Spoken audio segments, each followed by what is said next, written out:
You're listening to a Frequency Podcast Network production. He's in the building!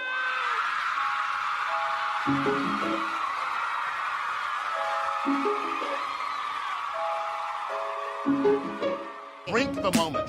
Drink it. I said, empty your mind. Coquettish and coy. Ow. Ow. What? And there's people that are dying. The wickedly talented. More than great. It was historic. Crack is work. Oh, good for you. I have to apologize. One of the hottest. Hello, and welcome back to The Reheat, a podcast that re-examines the hottest celebrity news and scandals of yesteryear and asks, how would we react to the same events if they'd transpired today? I'm your co-host, Sadaf Hassan.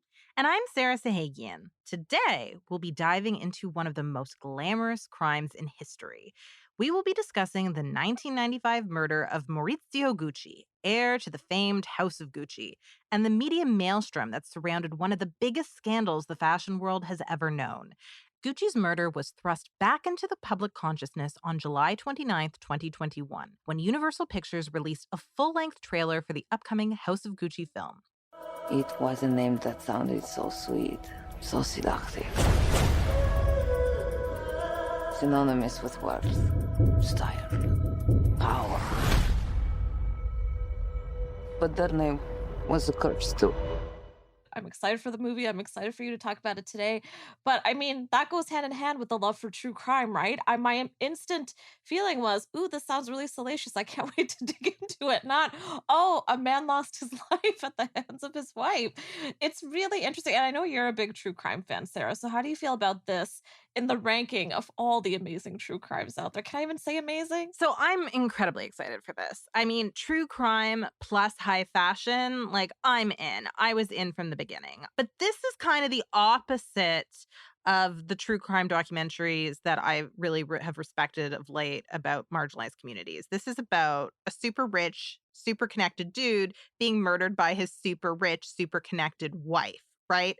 Like, there's no real social commentary here beyond, like, some people are vengeful, and if they're rich, they can afford to hire hitmen. Yeah, which sounds great. Like, sign me up. I want to see that. I would probably watch it a million times, just as I did A Star is Born. I mean, here's the thing, and I know we'll get into it a bit later, but this is the beauty of camp. Camp is kind of like a tactic of satire, and it makes things feel a little bit easier to digest when actually they might be tragic in real life when we hold up a real life lens to it. And the second that you cast Lady Gaga in this role, that's what you are trying to do. I love her. I will watch her in anything. Same for Adam Driver and his mammoth-sized body, which I know has been talked about a lot with this movie. Mhm. You know, they know what they're doing with the casting, because you've also got Al Pacino, you've got Jeremy Irons, Selma Hayek, Jared Leto in like quite a look. So I Mhm. think Hollywood knows what it's doing when it's putting out stories like this. It's packaging it in a camp sheen, and it knows that it's generating attention just based on the fact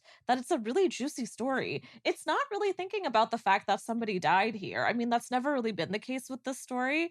So I'm really excited to get into it for that reason. But I will say, I mean, even again, just in hearing about it coming out, my mantra has been the father, the son, the House of Gucci for the last month, which is a great line in the trailer.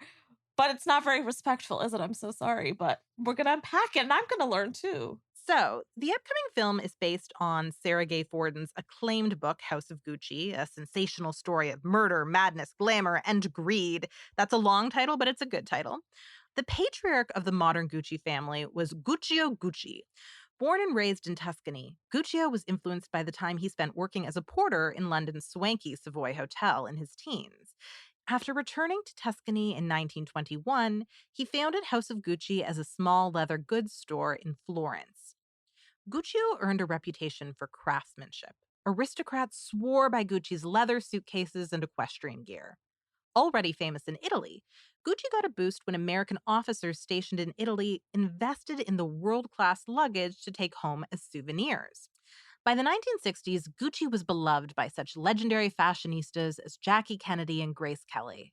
The line's bamboo handbags, clean-cut loafers, and pretty floral scarves became symbols of affluence and good taste. House of Gucci was very much a family business in its early years. Gucci's sons Aldo, Vasco, and Rodolfo all worked for him for considerable periods of time.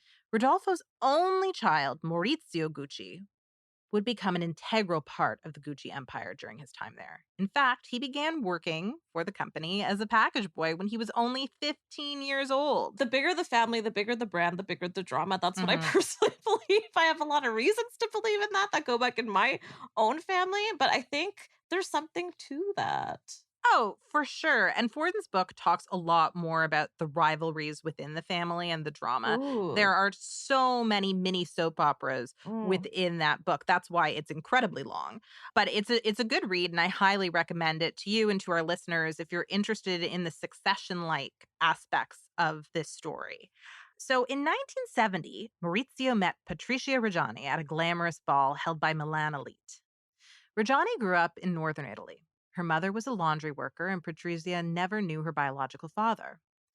The first 12 years of her life were spent in economic hardship until her mother married a wealthy entrepreneur named Fernando.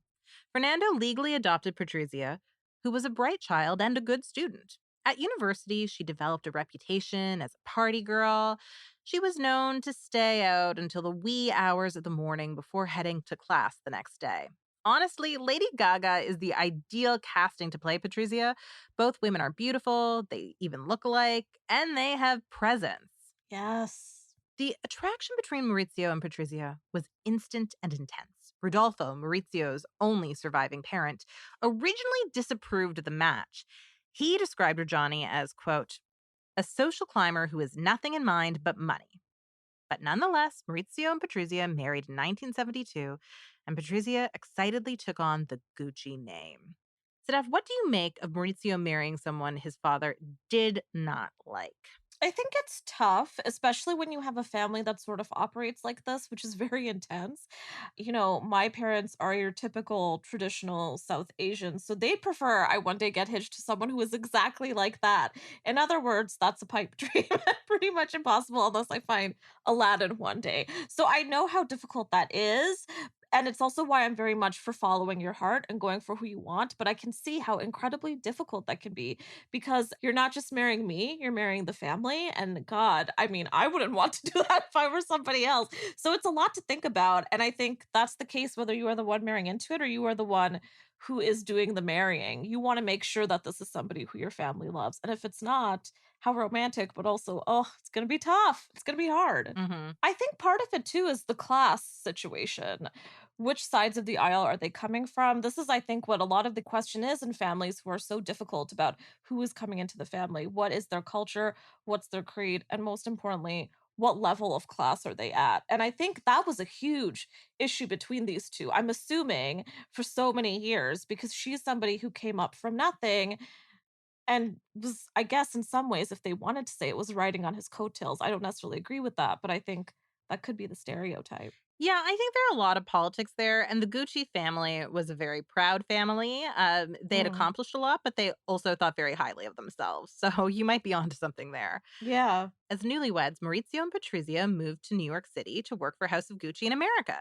The couple had two daughters, Allegra and Alessandra. They had a glamorous life in Manhattan, at one point living in a luxury penthouse in Olympic Tower. In Manhattan, Patrizia became a socialite in her own right. She was even friendly with Jackie Kennedy Onassis, the grande dame of 1970s New York society. Patrizia wasn't just arm candy, though. Forden's book paints a picture of Patrizia as the top advisor in business matters to her husband. In 1982, Patrizia and Maurizio left New York for Milan. The next year, he inherited his father's majority ownership in Gucci, making him one of the most powerful men in the fashion industry. The new status as the patriarch of a legendary family business would also lead to protracted legal battles with other members of the Gucci family. Patrizia wholeheartedly encouraged her husband's quest to be top dog. I highly encourage you to read the book if you want more details Oh, on yes. the litigation there. But while he was fighting for control of the family business, Maurizio was also stepping out on the family he built with his wife. He began an affair with a woman named Paola Franchi, whom he had grown up with. In fact, Paola had been a guest at Maurizio and Patrizia's wedding in 1972. So, Gasp. yeah, that's pretty scandalous. That's That must sting. horrible. Yeah. Yeah. In 1985, Maurizio told his wife he was going to Florence on business. The next day, he sent a friend to inform Patrizia the marriage was over. Forden's House of Gucci suggests that, while Patrizia was obviously upset, she initially thought Maurizio would come around. However, this initial optimism did not pan out. Now, I understand why she was in denial, because that must have been so shocking. Oh, for Your sure. your husband doesn't even tell you himself that he wants to leave you. Like, I get why you wouldn't accept that right away. It's like a breakup over text back then. It's horrible. But it's a marriage that you've been in for over a decade and you have 2 kids. Like, that's just, who does that? It's so awful. Maurizio did not deserve to die, but that is disgusting, right? Like, if she hadn't murdered him, she would be the sympathetic party in this story. It's pretty terrible. And I also want to take this moment to say we are not advocating for women to kill their husbands. No, Not at all. Not at all. Not at all. This is still not justified. No. According to Forden, Paula even told people she and Maurizio were considering marriage. When asked about whether he was considering a second marriage, Maurizio himself was not so enthusiastic about the idea of making the union with his girlfriend official. Regardless, the pair were clearly forging a life together. They settled in a luxurious apartment with space for all 3 of their children. She had a son of her own. The fashion mogul's business life was also chaotic at this point. Maurizio succeeded in becoming the chairman of the Gucci empire in 1989, but he wasn't a talented leader. Now wealthier than ever before in his life, he spent lavishly. Some would say he even squandered both his and the Gucci empire's money. These financial issues culminated in the Gucci heir selling his shares to a Bahrain-based investment group, Investcorp, for somewhere between $150 million and $200 million, according to Forbes. Sarah, I have a question. Yeah. A very important question. Did these two have a prenup? No, they did not. I do not believe they did. Yeah, we'll get into the divorce settlement. Sorry, I got excited. It's a good divorce settlement. No, Oh. she does well here. Okay. Even after all the corporate drama was resolved, the pair were still legally married despite having been separated for years. The pair were neither supportive of one another nor even civil with each other. In 1992, when Patrizia had a risky brain surgery for a tumor, she claimed her ex-husband was, quote, too busy to help, leaving her family to comfort their daughters. That's something that would sting, right? You assume that once your husband leaves you, he's still going to be a responsible co-parent. And Yeah, we call this the bare minimum. yeah, absolutely. Like, someone can leave you, but they're not supposed to leave the children that you share. Yeah. The divorce was finalized in 1994, and its terms required Maurizio to pay his ex approximately $1 million a year, according to Forbes. Damn. Yeah. Good for Patrizia. Yeah. However, Patrizia didn't get everything she wanted. We can play this clip. It's in Italian, but I feel like the mood and the tone comes through. Non sono più legittimata a portare il nome Gucci. Però io lo continuo a portare. Wow. I feel like a knife was slicing at me as that went. Whew. For those of you who don't speak Italian, I don't either. That's an interview with Reggiani from 2021 called Why I Killed Gucci. In that clip, Patrizia explains, I was no longer allowed to use the Gucci name. For her, not being able to go by the surname she loved, the one that had made her famous, was a great indignity. She was no longer part of the fashion world's most powerful dynasty. And I get it. I understand how when you make your life as somebody's partner and you are the woman behind the man, to no longer have that name that you helped build into something even greater than it used to be, right? Like, she promoted Gucci just by being a socialite, and she also helped her husband consolidate power. I get how that would feel like a huge insult. What do you think? Yeah, I think so too. And I mean, it's also the last name of her children with him. And I think that's always important to women when they go through something like this. But at the same time, let's be real, there's a level of pettiness to this and entitlement. I mean, she got to be a part of this very wealthy family. She got to have that very big name, and then to have it ripped away from you when you do not even want that to be the case. I can imagine it feels awful. And so it's almost like she had the price tag ripped off of her. And where does the value go after that? Now I'm just a Gucci knockoff. Right. Exactly. Who wants to be that? Yeah, she lost her certificate of authenticity. Exactly. But Patricia's life wasn't all bleak. In addition to her huge divorce settlement, she took lovers. She also had a Ooh. friend and close confidant in the form of celebrity psychic Pina Oriema. So, what are your thoughts on psychics, Sadaf? I mean, this woman's going to figure a lot into the story as it develops. I love this question. I love astrology and I love psychics, so I'm all over it. I love that she decided to confide in a psychic. It just makes this already over the top tale even more ridiculous that this is what she decided to do. I Hmm. don't know the psychic's particular background. A lot of Hollywood psychics tend to be quacks, sorry to say it. So that set aside, though, I just love the mystery of it all. I mean, why not have a psychic by your side? She can tell you the next time some shitty guy comes along your way, or maybe you're about to hit into some really good money, which we know Patrizia would love. I don't know, Sarah, how do you feel about it? Well, a lot of famous people end up confiding into people who are kind of like employees, That's right? right, Like yeah. that happens quite frequently in narratives like this. We know that Princess Diana's closest confidants towards the end of her life were mostly her staff, like Paul Right. Burrell. When you have huge amounts of money and you could basically just pay someone to talk to you whenever you want, why not? I get the temptation. So in 1995, daughter Alessandra's 18th birthday party became a battleground for her parents. Maurizio wanted to help his daughter feel like a financially empowered adult, so he gifted her with a generous sum to pay for the party that she was going to be having. However, Patrizia convinced her daughter to hand over the money and began planning an opulent soiree for her child herself. She hired the band Gypsy Kings as the entertainment, and in preparation for the party, Patrizia got herself a nose job and bought breast implants for Alessandra. I mean, this is hitting the big time. This is amazing. This is a party at a level that I cannot even comprehend. I have to say, like, if there were a Real Housewives of Milan, like Real Housewives of New York could not compete. Could not compete. I've been thinking it this whole time, and she would be the queen of it all. She could still do this. I am still championing for this, please. Feeling as if the party had been hijacked, Maurizio did not attend, which further enraged his ex-wife. According to Forden's book, it was at this party where Patrizia asked her lawyer what would happen to her if she had Maurizio killed. Yeah. Just a casual conversation over a glass of wine. Imagine that on a Real Housewives episode. Like, sweeps week, here we come. Listen, that does happen on Real Housewives. It just doesn't actually lead to actual murder, allegedly. I don't think you have to say allegedly. She was I'm convicted. just getting excited saying allegedly. I like saying allegedly too, but I'm like, I think we can just say she did it. I at don't know this if any point. housewives have committed murders, allegedly. No, that doesn't work either.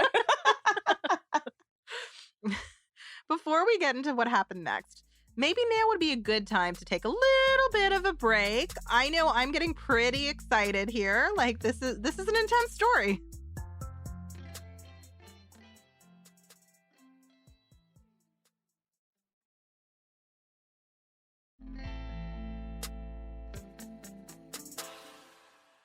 An article by Celestine Bolin in the New York Times read, "The scion of the Gucci leather goods and fashion dynasty was shot dead outside his downtown Milan office this morning by a well-dressed gunman using a silencer pistol.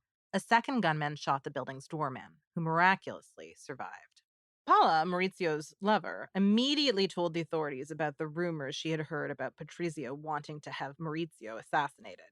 But the lack of evidence meant an arrest couldn't be made until 2 years later. In 1997, the detectives working Gucci's case received a tip from a man who claimed to have been staying at a hotel where one of the employees was bragging about his involvement in Gucci's murder. When the authorities arrived at Patrizia's home to apprehend her, she put on a floor-length mink coat, black sunglasses, diamond jewelry, and a Gucci bag. This was the look she wore to the police station. I think it's a fabulous look. I think this is the look that you want to go out in. I'm all over it. The fact that she's even wearing Gucci, it's like wearing the designer to their show. Yeah, yeah. Which is part of this whole thing. Like, it is a spectacle. That's what she wanted. That's what she got. And just by stepping out like this, she achieves that. It also immediately has us putting them into these storyline narratives. Here's the good guy, here's the bad guy. She's coming out like Cruella de Vil. Mhm. There's an element of it that is so exciting and so thrilling because it's also a really great fashion moment. But at the same time, it is a horrible criminal moment. A man has died. But I think it's interesting too. I think for a lot of women, the way, especially at that period of time and in the decades before, the way you present your confidence is in the way that you look. It's Mhm. in your hair, it's in the height of your heels, it's in the how deep your lip is. It's all of those things. And her coming out like that, I think is her kind of putting on her armor and being like, okay, I got this. I got my good shit on. Like I can do this. Like, regardless of what her defense was in court, the subtext of that look is, I'd do it again. See, and I love that. But then I remember she's a real person and this really happened. Yep. Patrizia's best friend, Pina, also betrayed her, cooperating with the Ugh. police. Pina revealed the truth that her friend Patrizia had conspired to murder her former husband, tasking Pina with finding the hitmen. After the murder, Pina moved to Rome and was sent a sum that translates to around $1,600 a month to live on. This is my bias, but perhaps if Patrizia had been more generous, Pina would not have informed on her. Like, if someone helped you kill your husband, that is your ride or die friend. I love that thinking. I mean, she should have given her a Gucci bag each month. Like, what's she gonna do with 1,600? This woman has set herself up. She has a certain level of desire now. She needs more. Absolutely. Like, I'm just sort of feeling like money was not an issue for Patrizia, right? Like, she didn't need to be that tight fisted. And this is somebody who, I mean, I don't think I have a single friend who'd help me murder my husband. I don't want to murder him. Oh, I would. I would totally help. I would. And then Sorry, Brandon. And then I would give you more than $1,600 a month if I had it. Like, Oh, that's so kind. I would do it for free though, just for the thrill of it. oh, but- that's sweet. Brandon, I This is love what's you. gonna get us arrested. I do not want to kill my husband. I love him. Even if I didn't love him, I wouldn't want to kill him. That's wrong. Murder is wrong. Allegedly. Allegedly. Wouldn't want to allegedly kill him. Murder is wrong. It's allegedly wrong. Okay. Patrizia went to trial in 1998 along with 2 hitmen she hired and Pina, her psychic friend and conspirator. How many times can you say that? Psychic friend and conspirator and a betrayer. And betrayer. So around the world, the media loved the sensational story of a murder in the House of Gucci. The Milan Journal referred to Patrizia as the Black Widow, and the Italian media regularly referred to her as Lady Gucci. Now, obviously, these are sexist microaggressions. Like, they're making it gendered. They're, really playing up the scorned woman storyline. Yeah. At the same time, that is true. Like, she did murder her husband because she Yeah. wanted revenge. So it's complicated. It is because, I mean, they're essentially saying, they're comparing her to the spider that, for those who don't know, eats their male partner after they're done mating. And so in a sense, there's great comparisons between these two. But it's a common term that's used for women who are also considered quote unquote bitter bitches, aka scorned women. And so there's something to that where it's just very reductive. It takes the complexity out of all of this and it puts all of the onus on her for whatever she was feeling. Again, she is at fault for this, Yeah. but there's so much depth to it. What led her to this point and what came behind it. At the same time, though, I will say, I'm sure she loved this. Yeah. I'm sure she loved having basically like a superhero / villainous name in the media. She got what she wanted. Yeah. So at the same time, I still don't think that newspapers should use the Black Widow term. It's sexist. Yeah. Like, just let it die. Still, you're right. She probably enjoyed it. Like, she was probably really excited about it. Yeah, she would have bought those papers. She would have bought every one. Let's be real. So, returning to the trial, it wasn't just big news in the Gucci family's native Italy. America, a country with no shortage of its own sensational legal trials in the 90s, also ate up the story. Here's a passage that appeared in the New York Times article published by Alexander Stanley on May 20th, 1998. Quote, "The Gucci trial opened today to a packed house. The case of Patrizia Reggiani, a wealthy socialite accused of ordering the killing of her ex-husband Maurizio Gucci, heir to Italy's most famous leather goods business, is, even by Italian standards, sensational. This latest, most violent episode in the long, sordid tale of the Gucci family combines all the elements guaranteed to perk up a jaded public: sex, money, vengeance, and designer shoes." Like, I understand the temptation for publications and TV shows to do that, to make murder sexy so you'll buy their product, but can you have both, essentially? Can you have respect for victims and sexy murders? I don't think that you can. I mean, just saying sexy murder is so difficult. I have had my qualms about podcasts like My Favorite Murder and others that I do listen to, by the way, and I have enjoyed, because it's a lot of them are not only glamorizing them, but treating them again as if they didn't really happen, as if they're just these sort of fun urban legends that we're telling each other and we're having fun dissecting. But there are actual victims in those stories, and most of the victims are far more empathetic than this man who was Mhm. very wealthy and maybe was not the nicest guy. There are a lot of other victims who were young girls and who lost their lives, who were abused. Those are a lot of the true crime stories that get told on podcasts today and Mhm. that get sensationalized. It gives me an icky feeling, but at the same time, I do participate in and listen to them. Yeah, I mean, a lot of people find true crime comforting. And listen, our world is so difficult that if watching a murder show makes you feel better at night, do it. Like, Yeah. go for it. I'm just asking questions about how, as somebody who loves true crime, and so I'm critiquing this as a fan, we could maybe Mhm.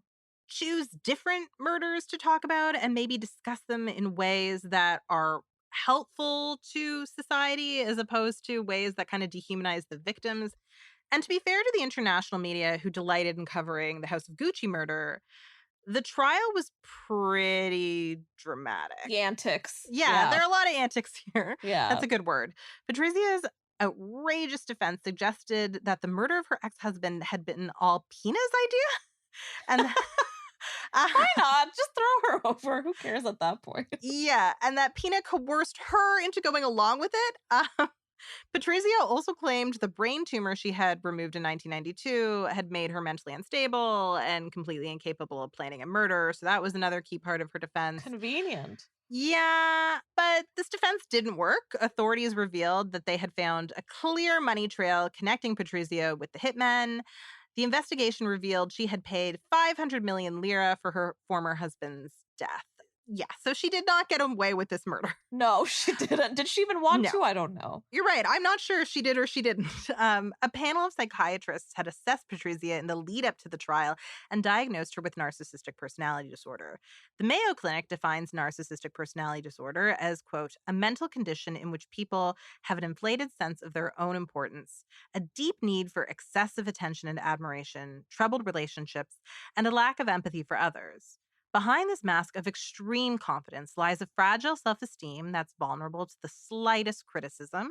And I don't want to play armchair psychiatrist because I am not a psychiatrist, but this diagnosis seems to check out. What do you think? Oh, yeah. 10 out of 10. Again, not a psychiatrist. Yeah. The testimony seems to suggest Patrizia's sense of self was severely damaged by her divorce. She was a person whose grandiose self perception made her feel entitled to the fame and fortune she found at a young age.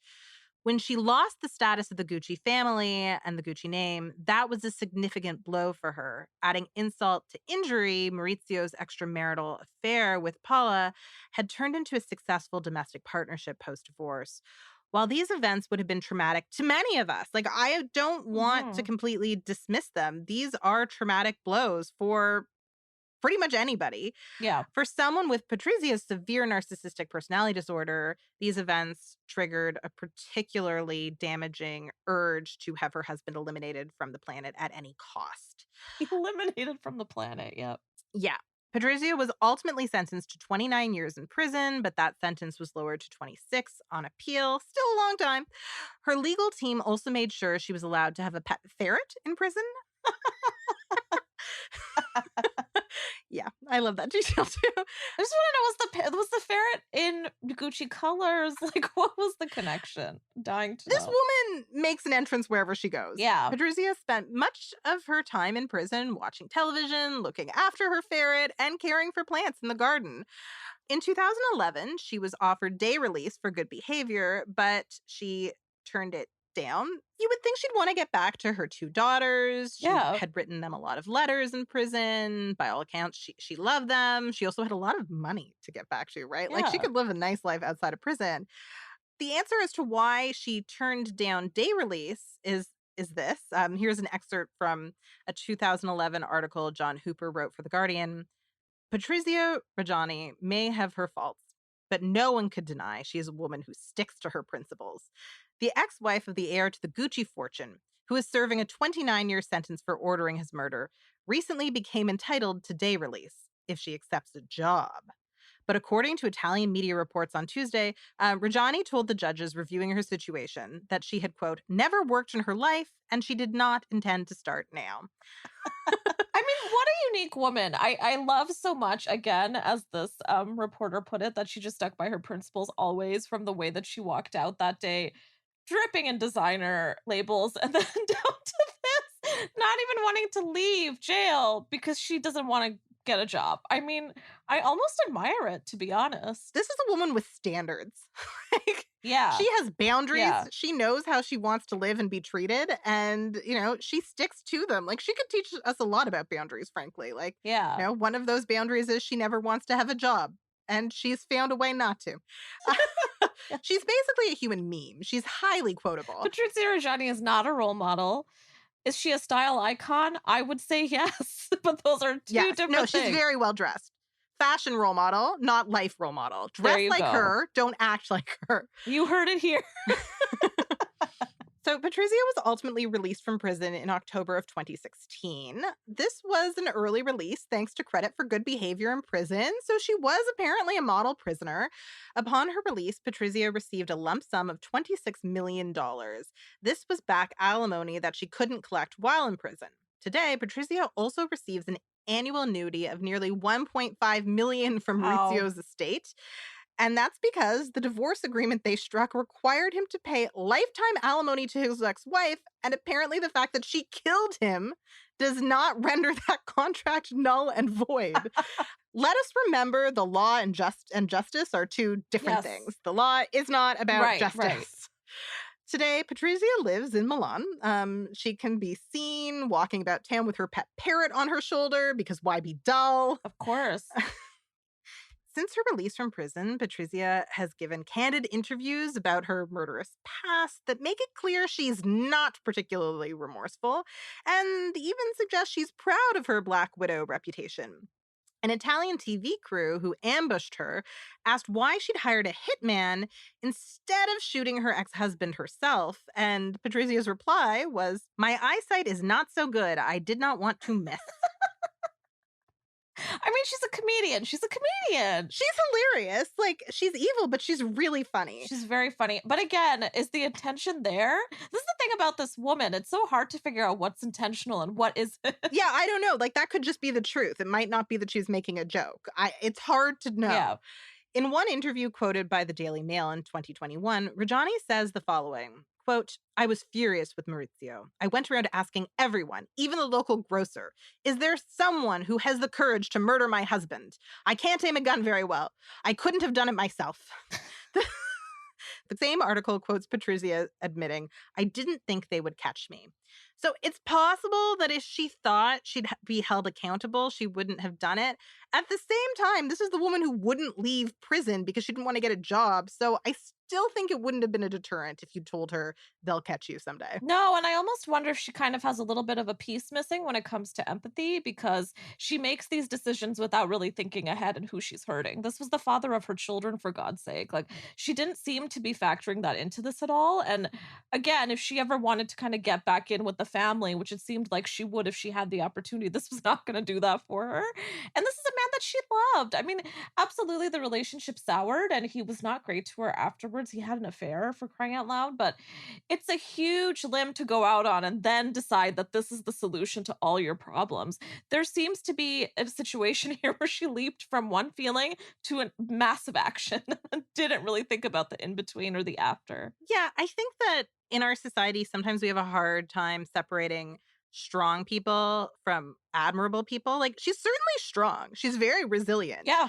But that doesn't mean you want to be like her. That doesn't mean she's a hero. That doesn't mean she's admirable. Like, she is a strong woman. That doesn't make her excusable. Yeah. So of her time in prison, Patrizia said, quote, "I was absolutely fine in prison. For me, they were years of peace. I slept. I worked in the garden." She does not have any regrets about what she did. I think it's very clear. No, I think so too. And it reminds me of Betty Broderick, who you mentioned earlier, who also said that she didn't mind being behind bars for the amount of time that she was because she didn't feel any kind of remorse. Her situation again was very different. But I think it's interesting, this idea of being so resolute in your decisions that are so horrific.